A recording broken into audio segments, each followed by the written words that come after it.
Good morning students, how are you? You are welcome to CR international online classes. आज का 12th arts history के अंदर संपत्ति की भागीदारी या संपत्ति के विभाजन या उनका जो बंटवारा होता है किस तरीके से समाज के विभिन्न वर्गों के बीच किया गया है, या लैंगिक विषमता के आधार पर या लैंगिक आधार पर पुरुष और स्त्री के बीच किस तरह से संपत्ति का बंटवारा किया गया है, इस तरह के विषयों पर और किस तरह की चुनौतियां सोसाइटी के अंदर उस समय आ रही थी उन पे हम चर्चा करेंगे। तो ये आज आपका 1 मई 21 का टॉपिक है। इसके अंदर टॉपिक का नाम रहेगा राइट ऑन प्रॉपर्टी, संपत्ति पर अधिकार, यानी विभिन्न वर्णों का, जातियों का और इसके अलावा स्त्री और पुरुष का। इसके अलावा सबसे पहला पॉइंट देखिएगा, संपत्ति पर स्त्री और पुरुष के भिन्न भिन्न अधिकार थे।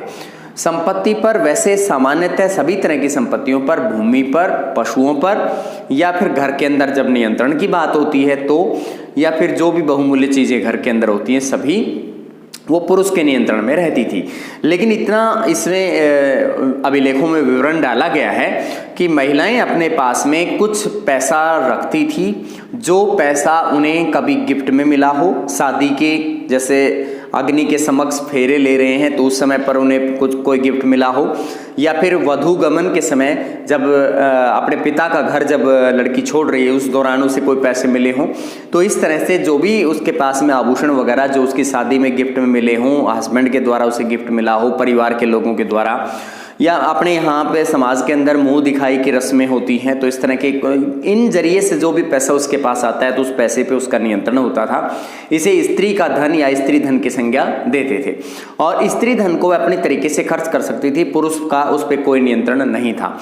लेकिन हाँ, इसमें ये बात पता चल रही है कि स्त्री का जो नियंत्रण वाली बात है ये तो साफ साफ क्लियर हो गई।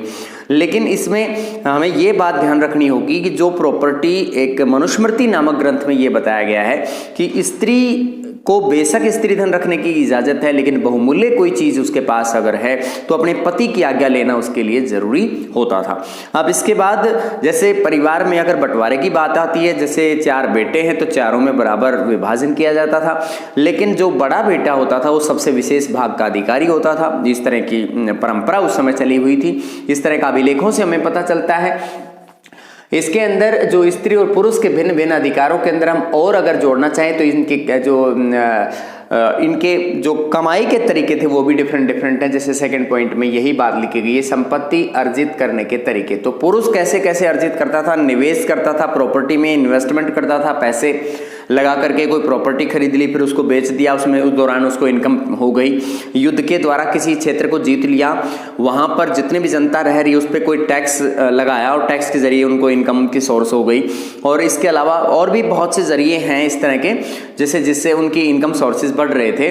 तो पुरुष जो है युद्ध के द्वारा, निवेश के द्वारा, यहाँ तक कि जैसे कोई साथी के द्वारा या उनके जो बहुत ही अच्छे निकटवर्ती प्रिय व्यक्ति हैं उनको गिफ्ट देते हैं पुरुष को, तो वो पैसा उनके पास में रहता था। और इसके अलावा विरासत में भी उन्हें मिलता था अपने पूर्वजों से, बड़े बुजुर्गों से। जो प्रॉपर्टी थी वो लड़कियों को मिलती थी, लड़कियों को नहीं देते थे। और लड़कियों के लिए किस तरह से पैसे उनके पास कैसे आते थे, शादी के वधू गमन के समय पर और अग्नि के समक्ष उसको जो गिफ्ट मिला है उसके अनुरागी पति के द्वारा उसे कोई गिफ्ट दिया गया है, या जिस भी परंपरा के द्वारा जो मतलब जैसे पीहर जाती है तो उस दौरान उसको कोई पैसा मिलता है, तो इस तरह का स्त्री धन उसके पास रहता था, वह अपनी मर्जी से उसे खर्च कर सकती थी। लेकिन जब बहुमूल्य कोई चीज उसके पास रखी हुई है तो इसमें यह भी लिखा हुआ है कि मनुस्मृति ग्रंथ में कि वह अपनी मर्जी से उसे नहीं खर्च कर सकेगी, अपने पति की आज्ञा उसे लेनी होगी। अब इसके अंदर हम आगे बढ़ते हैं, वर्ण और संपत्ति के अधिकार। इसमें अब तक तो विवरण ये माना गया है कि जो पहले 3 वर्ण हैं, इसमें क्षत्रिय है, ब्राह्मण है, वैश्य हैं, इन्हीं यही ज्यादा मतलब इनकी ज्यादा धन संपत्ति इन्हीं के पास ज्यादा मानी गई है। लेकिन कुछ अभिलेखों में ये विवरण देखने को मिलता है, ब्राह्मण और क्षत्रिय भी कुछ गरीब होते थे और ब्राह्मण और क्षत्रियों के पास ये भी बताया गया है कि उनके पास ज्यादातर आम जो लोग होते थे वो इनकी जो संपत्ति थी ज़्यादातर संपत्ति के मालिक उसमें ब्राह्मण और क्षत्रिय ही माने जाते हैं। लेकिन कुछ आलोचना करने वाले इतिहासकार इस पर प्रश्न उठाते हैं कि अगर ऐसा होता तो फिर ब्राह्मण और क्षत्रिय सबसे ज़्यादा धनी होते, बाकी लोगों के पास तो पैसा ही नहीं होता। अब चौथे वर्ण की बात अगर हम करें जैसे शूद्र की, तो शूद्र को ये माना गया था कि बाकी 3 समुदायों की सेवा करने का काम उसका रहेगा। लेकिन इसमें एक अभिलेख से ये भी पता चलता है कि एक शूद्र जो कि गरीब वर्ग से बिलोंग करता है, लेकिन कुछ समय बाद भी वो बहुत ज़्यादा पैसे वो कमाने लगता है, इस तरह से उसकी आर्थिक स्थिति अच्छी हो जाती है। इसके बाद बौद्ध ग्रंथ मध्यम निकाय के अंदर राजा अवंतीपुत्र और बुद्ध के अनुयायी कच्चन के बीच संवाद को हमें चर्चा में लाना है। बौद्ध ग्रंथ है ये मध्यम निकाय, इसके अंदर राजा अवंतीपुत्र और बुद्ध के अनुयायी कच्चन, इनके बीच एक संवाद होता है। ये अवंतीपुत्र इस कच्चन से बोलता है कि ब्राह्मणों को जो सम्मान मिला हुआ है कि वो ब्रह्मा के मुख से जन्मे हैं, सबसे पवित्र हैं, समाज में सबसे ज़्यादा अधिकार उनके पास हैं, या उनको मतलब बौद्ध ग्रंथों का सब ज्ञान है, ब्रह्मा के वंशज हैं, तो क्या आप इसमें कितना सच मानते हैं? तो उनका कहना है कि कच्चन ने जवाब दिया है कि इसमें इतनी कोई सच्चाई वाली बात नहीं है, ये मतलब कोई यहाँ पे बराबरी वाली बात इसमें नहीं है, ये विषमता है, सामाजिक विषमता है जो कि ब्राह्मणों ने थोप रखी है सोसाइटी पर। इसके अलावा एक क्वेश्चन और करते हैं राजा अवंतीपुत्र अनुयायी कच्चन के साथ कि अगर ऐसा इस तरीके से तो समाज के अंदर सब लोग समान हो गए, तो उनका कहना है समाज के अंदर सभी लोग समान हैं। इस बौद्ध अनुयायी का कहना है कि समाज के अंदर सब लोग समान हैं अगर प्रॉपर्टी सबको बराबर बांट दी जाए, लेकिन प्रॉपर्टी बराबर बांटी नहीं जाती है। संसाधन जिनके पास ज़्यादा होते हैं, चाहे वो गरीब वर्ग से बिलोंग करता हो, गरीब वर्ण से बिलोंग करता हो, तब भी अगर संसाधन उसके पास ज़्यादा हैं तो बाकी समुदायों के लोग उसके सेवक के रूप में काम करने आ जाएंगे। जैसे कि अगर शूद्र व्यक्ति कोई अमीर है तो उसको वैसे समुदाय का व्यक्ति भी उसकी सेवा के लिए मिल जाएगा, क्षत्रिय उसकी सेवा के लिए मिलेगा और ब्राह्मण भी उसकी सेवा करने के लिए आएगा।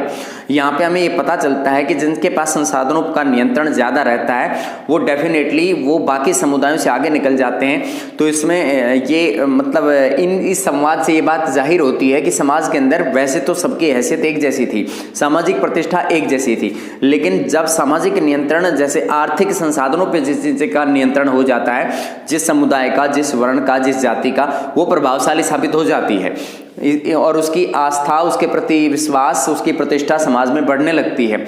इसके बाद है एक वैकल्पिक सामाजिक रूपरेखा संपत्ति में भागीदारी। इसमें यह बताया गया है कि एक व्यक्ति है जो अपने खुद के खर्चे के लिए पैसा इकट्ठा करके रखता है। एक व्यक्ति ऐसा है जो पैसा मतलब इकट्ठा करके नहीं रखता, जो भी वो कमाता है वह लोगों को की हेल्प करता है, मदद करता है या खाना खिलाता है, दूसरों को सेवा में लगा देता है। तो ऐसे व्यक्ति को जो सेवा में लगा रहा है उसकी मान सम्मान में बढ़ोतरी होती है, सोसाइटी में उसका मान सम्मान बढ़ता है।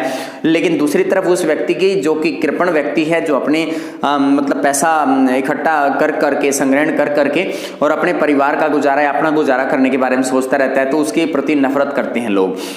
उस समय ऐसा माना जाता था कि जिनके पास भी संसाधन हैं और जिनके पास संसाधन नहीं है, तो उनके पास जिनके पास संसाधन नहीं है वो लोग जिनके पास संसाधन है उनसे संसाधन कुछ मात्रा में प्राप्त कर सकेंगे या फिर मिल बांट करके वो खाएंगे।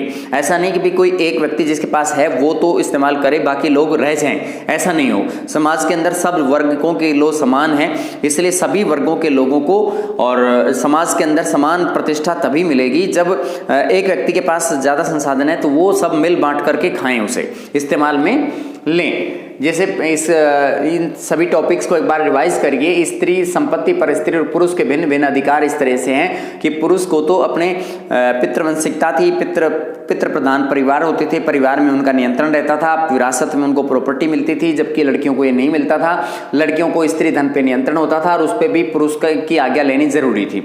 स्त्री और पुरुष की संपत्ति अर्जित करने के तरीके डिफरेंट हैं। पुरुष को इस विरासत में मिलता है, कोई भी उद्योग, फैक्ट्री, कुछ भी वो लगाता है, निवेश करने के बाद में उसको पैसा मिलता है। किसी दूसरे क्षेत्र को जीत लेता है तो उसको पैसा मिलता है, कमाई के द्वारा मिलता है, मेहनत करने से। जो स्त्री के पास में पैसा कहाँ से आता है? जो उनके पीहर से आता है, यानी उनके माता पिता जो उसको गिफ्ट में देते हैं, प्रेम पूर्वक देते हैं, उनका हस्बैंड उनको गिफ्ट में देता है, तो वो उनकी स्त्री धन होता है, उस पर उसका नियंत्रण होता है। लेकिन फिर भी वो पुरुष से आज्ञा लेती है। अगर उसके पास बहुमूल्य कोई संपत्ति है तो वर्ण और संपत्ति के अधिकार की बात आती है तो प्रथम दो वर्ण है ब्राह्मण और क्षत्रिय, इनके पास में माना जाता है कि ये ज़्यादा धन और संपत्ति के मालिक हुआ करते थे, लेकिन वैसे और शूद्र के पास में इतनी संपत्ति नहीं होती थी। शूद्रों के पास तो बिल्कुल ही नहीं होती थी, उनके पास वो सिर्फ सेवा के लिए लगाए गए थे। लेकिन इसके अंदर कहीं कहीं अभिलेखों में ये बात पता चलती है कि ज़रूरी नहीं है कि ये कन्फर्म सच हो। कुछ ऐसे भी उदाहरण मिलते हैं जिनके अंदर जो शूद्र हैं वो अमीर होते हैं और बाकी लोगों को सेवा में लगाते हैं। बौद्ध ग्रंथ का मध्यम निकाय, बौद्ध ग्रंथ का नाम है मध्यम निकाय। इसमें दो पात्र हैं, एक अवंती पुत्र है, एक बुद्ध के अनुयायी कच्छन है। इनके बीच में बातचीत का एक यहाँ पे संवाद प्रस्तुत किया गया है। इसमें पूछा गया है कि ब्राह्मणों को इतना आदर मिल रहा है, इतना सर्वश्रेष्ठ इनको माना जाता है, तो क्या ये सही है? इस पे ये कच्चन ये बोलते हैं कि जो व्यवस्था इन्होंने कायम कर रखी है अपने फायदे के लिए कर रखी है।